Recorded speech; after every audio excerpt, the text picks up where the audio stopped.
He reaches out his hand of grace to lift us up from whatever may be paralyzing our lives, so that we can walk and jump and dance in newness of life before him.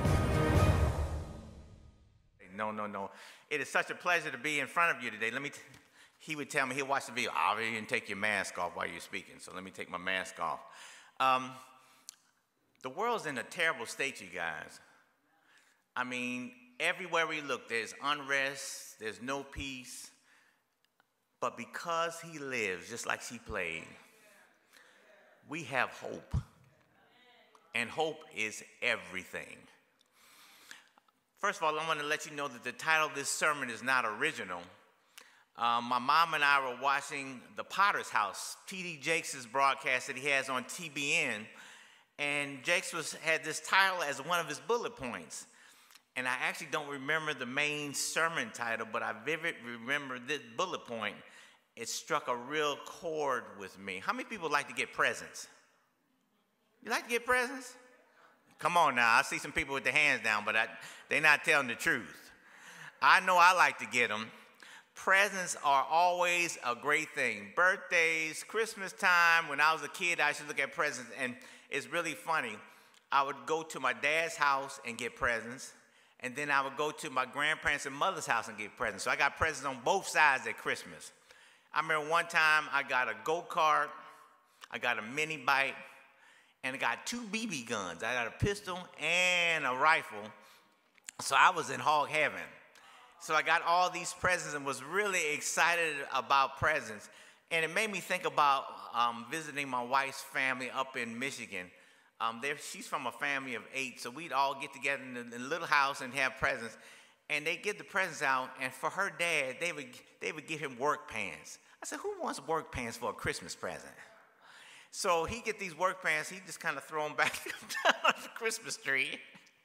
But then when they gave him money, his eyes lit up. That green would go with anything he wore. It didn't make any difference. So he got excited about that.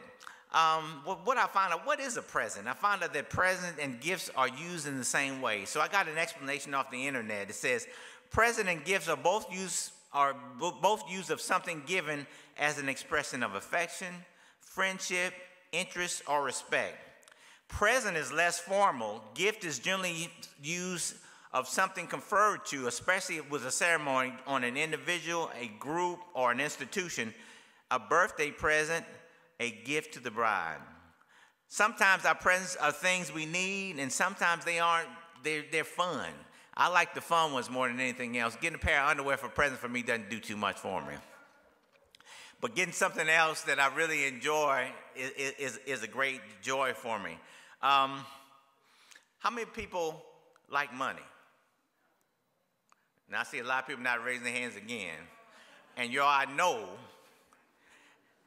money is a wonderful thing. And money is somebody put it, it's like a library card. It allows you to do things. It's not just, the love of money is a whole nother story, right?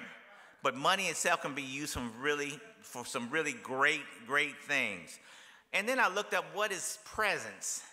Webster describes it as something present of a visible or concrete nature and something such as a spirit felt or believed to be present. In both cases, the God that we serve has both. God is visible and concrete through his word, the Bible. Is that correct? We don't see God visibly, but we see him through his word, and his word is a really powerful thing. And God is also felt. How many people have ever felt God's presence in their lives? I think all of us have. So God is in both of those things. So Jake presented this idea in regards to the children of Israel and their different situations in the wilderness. Let's talk about the children of Israel. How were they as a group of people? Were they easy to get along with? When they were in that wilderness for 40 years, did they complain and murmur a lot? A whole lot. So I went back and I looked at their situation. And in Exodus 16, the Bible talks about manna and quail. What was the problem? They were out there in the wilderness. They didn't have the leeks and the meat and stuff from Egypt anymore. I said, well, when you bring us out here to die, Lord, what is up with that? So he said, Moses asked God to give him some food. So God sent him some manna. Manna was what? It tasted like coriander seed and honey mixed together. It was wafers. What would happen if you kept the manna and hoarded it? It would get rotten, and if you didn't get enough, you were in trouble. So you had to get just the right amount to make it work. But see, manna wasn't enough for them. They said, well, I'm sick of eating this coriander seed tasting stuff. So I want some flesh. So they asked God for some quail. And did the Lord provide the quail for him? He sure did. Did he provide a lot of quail for him? He provided a whole lot of quail for him too. Then they got out in Exodus 17, they complained about not having any water. They said, Lord brought us out here in the desert, there's no water here, and there's no place for us. So, of course, Moses, as the advocate for them, went to God and asked him, and what did the Lord say? Moses, I want you to do what? That's right. Get that rock, and that rock produced water for the children of Israel. So can you imagine being a leader of a cantankerous group like that? First of all, let's talk about, was God present? Was his presence around them all the time? All the time. One of the biggest things that his presence involved was what? When he parted the Red Sea and they got a chance to cross. I mean, a miraculous thing that is really hard for us to even fathom, how this body of water can separate as quickly as it did. Almost 6 million people walked through the water. And then when the enemy started to come through, they got stuck in the mud. First of all, was there any mud when the children of Israel walked through? No. But when they were away and the Egyptians were coming through, mud came around, the horses got stuck, the chariots got stuck, the water came back and closed around them, and they drowned. So God's presence was always with him. But it made me think about Moses, because Moses really had he showed a totally different perspective. So let's read Hebrews 11, 23 to 27 like Lulu did. By faith, Moses' parents hid him for 3 months after he was born because they saw that he was no ordinary child, and they were not afraid of the king's edict. Because what did the king want to do? He wanted to kill all the boys, didn't he? He wanted to get rid of them. By faith, Moses, when he had grown up, refused to be called the son of Pharaoh's daughter. He chose to be mistreated along with the people of God rather than to enjoy the fleeting pleasures of sin. I want to stop right there. Let's talk about Moses' life. What happened? Amram and Jochebed had this baby, right? Moses. The king wanted to kill all the Jewish boys.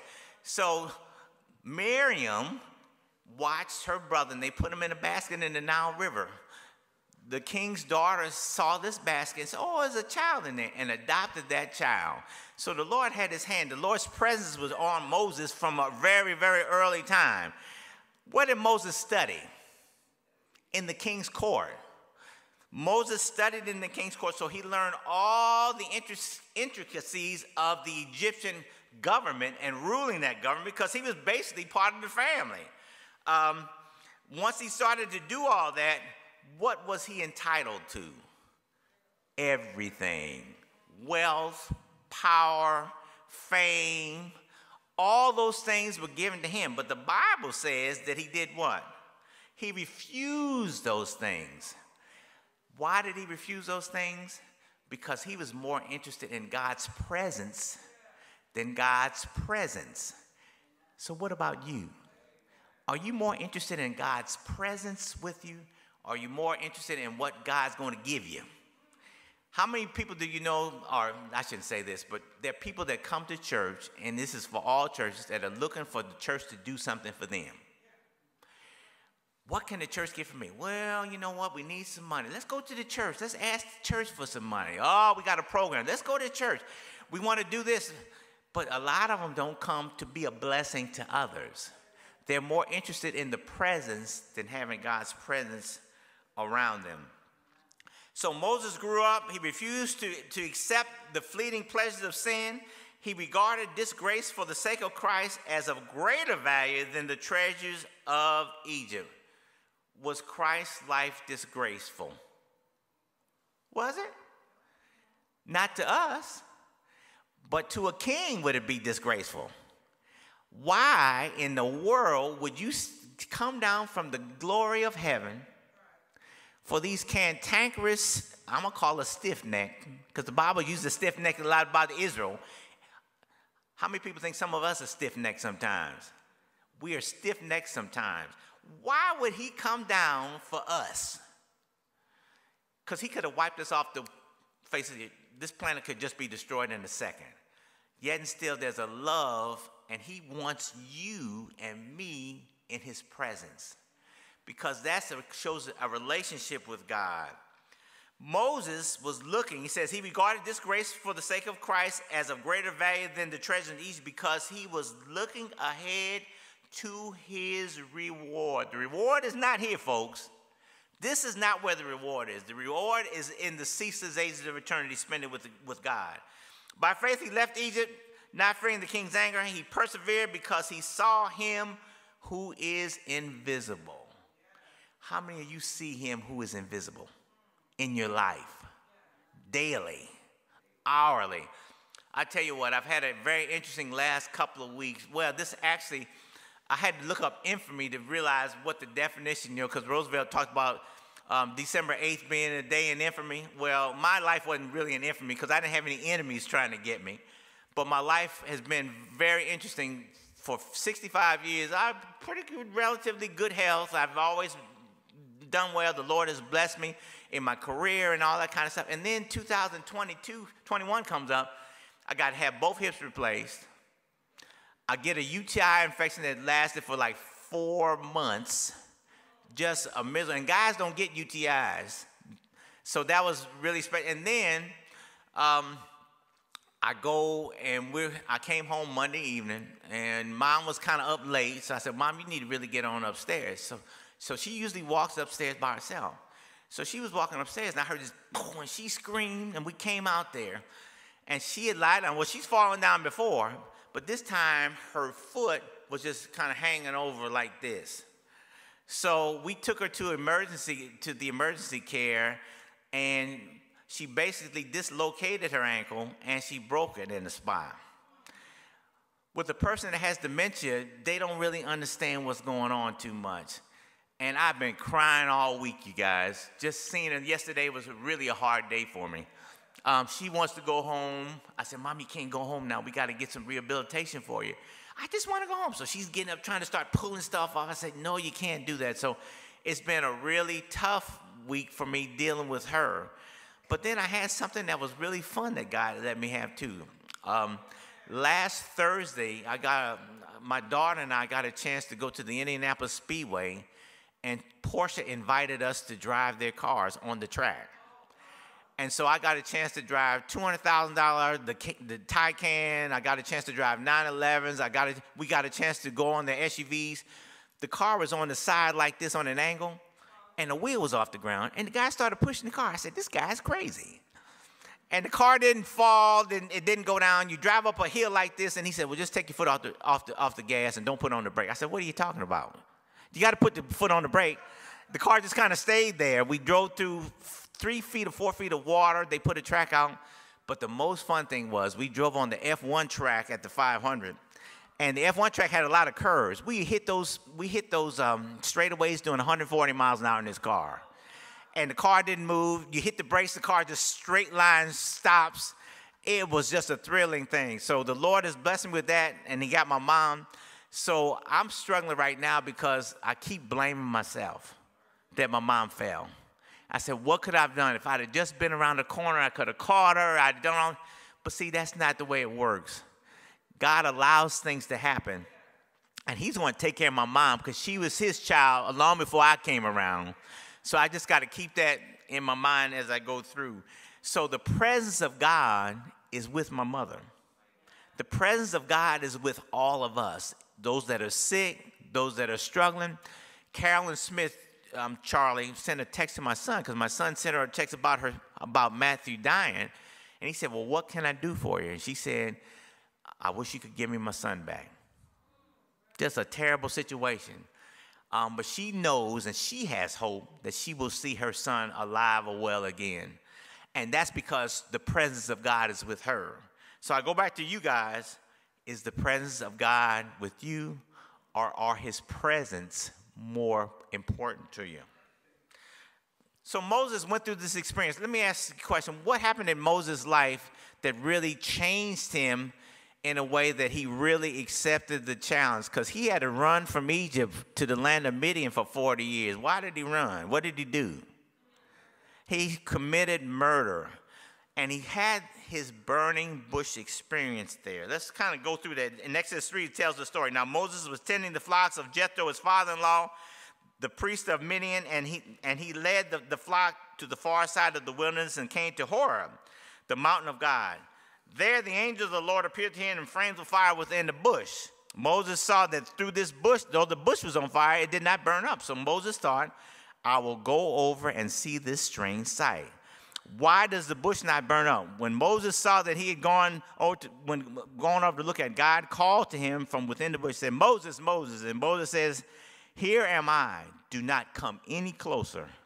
God said, take off your sandals, for the place where you are standing is holy ground.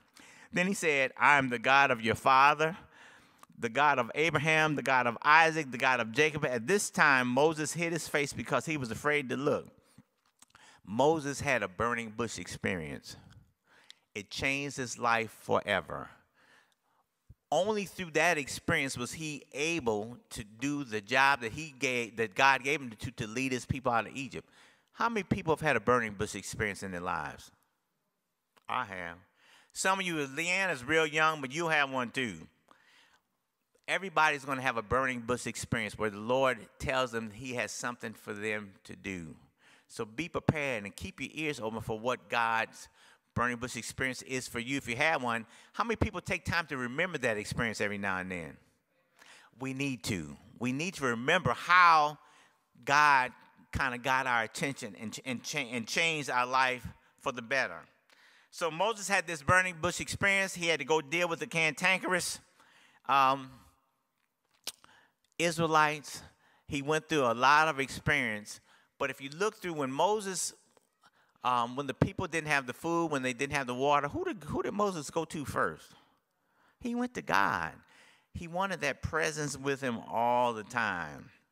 And one example is in Exodus 33. It says, Israel was told God would give them the promised land, but his presence would not be with them. Moses talked with God face to face, and God gave him this promise in verse 14. The Lord replied, my presence will go with you, and I will give you rest. So Moses was not about to go out and try to deal with the people that had the promised land before he knew that God's presence was with him. What about you? Do you have God's presence with you all the time? Is that one of the first things you think about all the time? And I'm learning that through my mother and all the situations that God's presence is essential for me to survive from one day to day. You know, one of my favorite chapters, verses is Matthew 6, 25 through 33. It says, don't worry. Don't worry about your food. Don't worry about your clothes.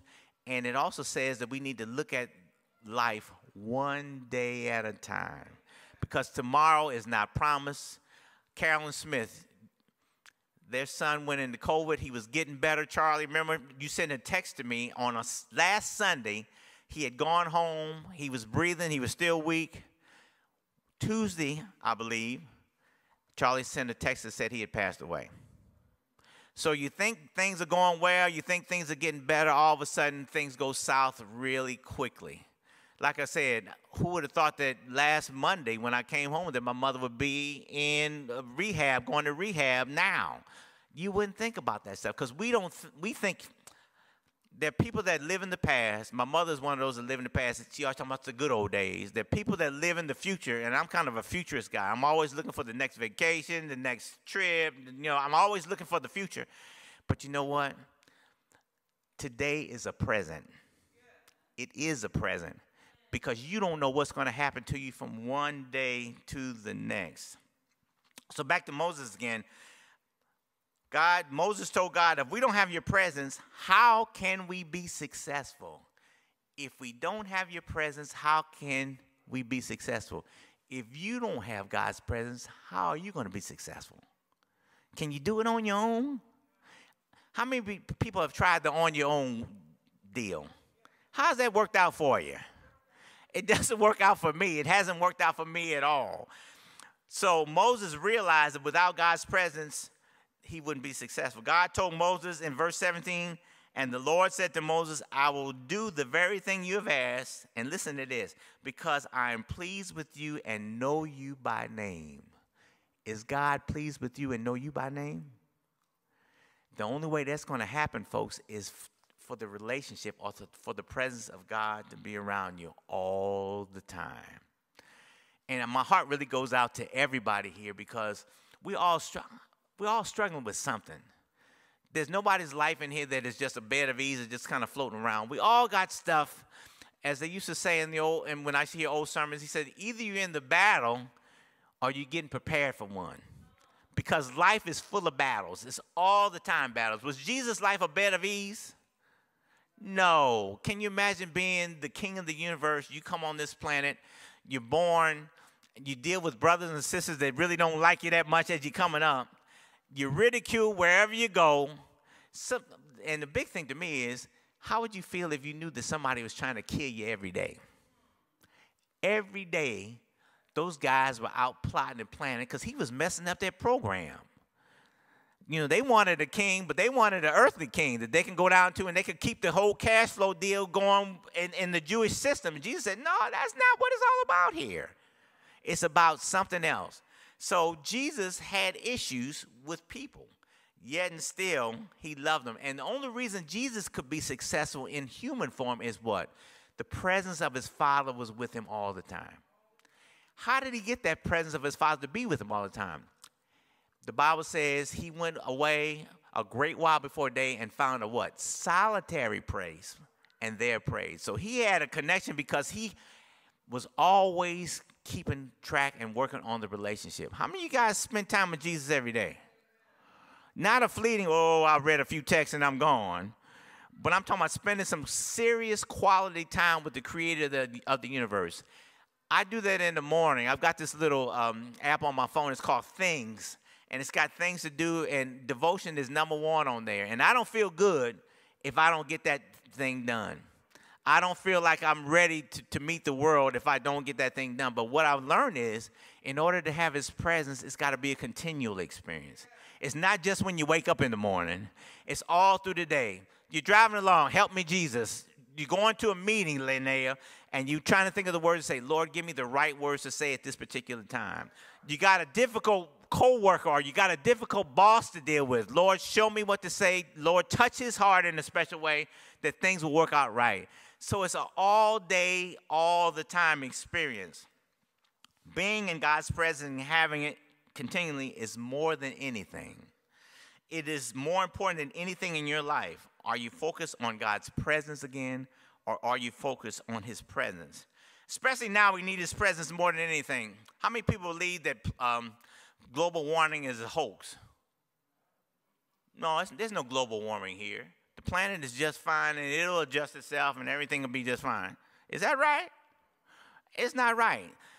All the stuff that we're having, all the hurricanes, earthquakes, all that stuff is because we haven't taken care of this planet like we should have taken it. And if we don't do something now, we're going to be in a world of trouble until Jesus comes. So we got to do something about that. What about crime? Has it gotten more peaceful around the world? How many people have watched the Afghanistan saga as it kind of went through? And, you know, we in the United States are so blessed. We have no clue of what it's like to live in a repressive country like that with the Taliban, where women can't go out, where they're beaten if they want to learn. We don't have any clue about that kind of stuff. Even with COVID, you guys, have you thought about COVID?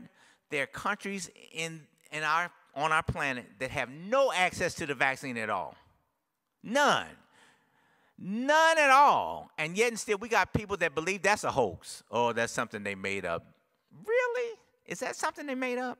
Until you see it happen in your own life or another person's life, it makes a huge, huge difference. So the world, even though it is a beautiful place, you look outside, you see the plants and the trees, and it looks really fine, but there are a lot of people hurting. There are a lot of people, as Patience and Rita said, that need God's presence. And some of them don't even know God. But yet and still, you know, it's amazing to me that the Holy Spirit works through all kinds of channels. They might not know the Jesus that we know, but they know there's something. And it's up to us to tell them what that something is. How many people want to be a part of telling people what this is all about? And not necessarily through your mouths, but through your lives. You know, there's an old saying that says, what you do speak so loudly, I can't hear what you're saying. What are you doing to keep that presence alive in your life? In presence, we see Jesus. We see his love for us. He loves us and wants us to be in his presence continually. That love caused him to leave heaven, come down to this planet, and sacrifice his love for us. That love gave us the opportunity of salvation and eternal life. How much do you love him? Do you love him? And you really need to think about that. Do you really love him?